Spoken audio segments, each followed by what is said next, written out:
guys, how you doing? So we're talking about struggle. I was just talking on my Instagram account that everybody struggle with progress. Everybody have goals. Everybody get pumped at the onset, the first 2 weeks, the first day, the first 3 days, the first week. Everybody thinking that, yes, I'm going to go at this. I'm going to make this rock. I'm going to hit this out the park. It's going to be awesome. I'm going to do this. I'm going to get up and make it happen every single day. I got this. This is time. Finally, I'm going to just do it now. I have no more time to waste. And you feel so motivated, so pumped, and you're sure, you're certain that you can do this. You're thinking that, tell you what, I'm going to will my way into this. I'm going to use willpower. This is it. My mind is made up. And then, you get a week in, 2 weeks in, a month in, 3 months in, 6 months in. You start to get some knocks. You start to get some failures. You start to run into some obstacles. And then your mind slowly start to get back at you and start to rehearse and rehash some negative reasons and some stories why you can't do it, why the people who said that you're making a fool of yourself are right.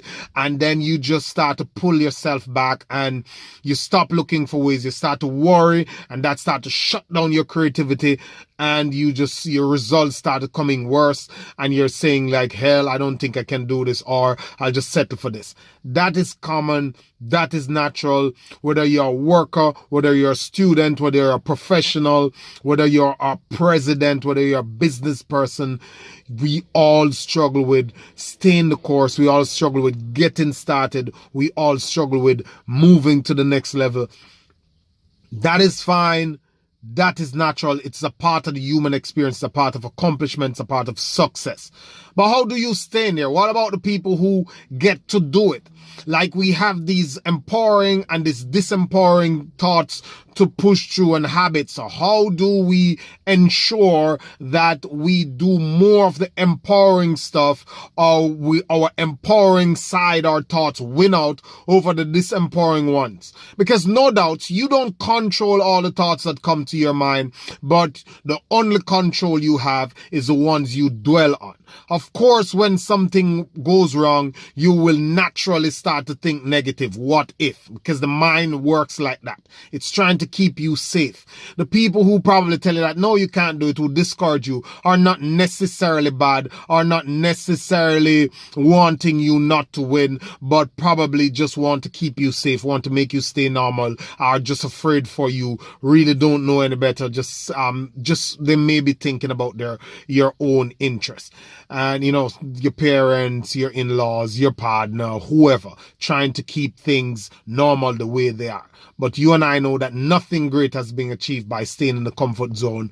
You cannot get to where you want to get to by staying where you are. You must move. We must upset the apple cart a bit. We must shake things up. That is a natural way. So, you'll hear they tell that you got to stay committed. You have to be dedicated. You have to be persistent. You have to be disciplined. But that's good and fine. I believe so. I preach it. I teach it. I totally agree. But how do you do that? Because these are a lot of times we, myself included, throw these fancy terms around and expect people to just say, yeah, okay, stay committed. How do you do that?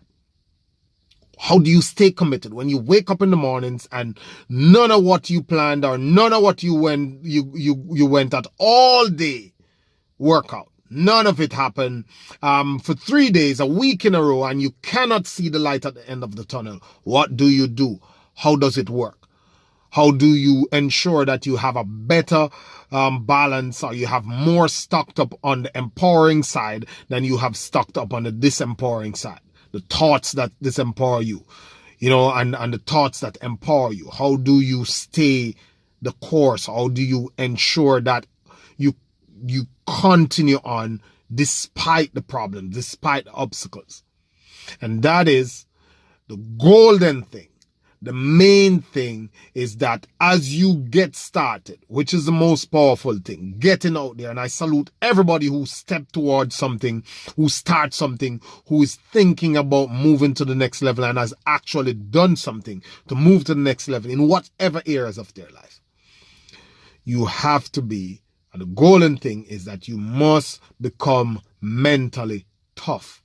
You have got to feed your mind with things that are going to make you stronger, that are going to be your go-to, that are going to make you get up the next morning and go at it, even though your results weren't so glorious and wonderful.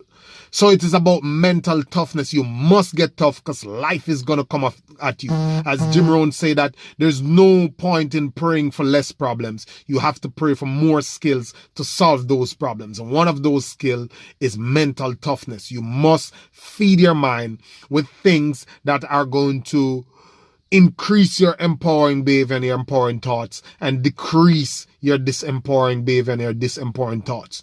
If you feed your mind with the gossip, the petty stuff, the negative stuff, then when it comes to that point for you to have the mental toughness, to be committed, to be dedicated, to be persistent, you will not have it unless you cultivate that toughness in your mind by feeding it empowering and positive, uplifting, I believe, yes, I have the ability, yes, I have the potential, yes, it's going to happen. Unless you feed your mind that, you will always draw on your mind for that, that energy and that tenacity to continue, and will not supply you. It will take you into a downward spiral of giving up, of shutting down, of turning back.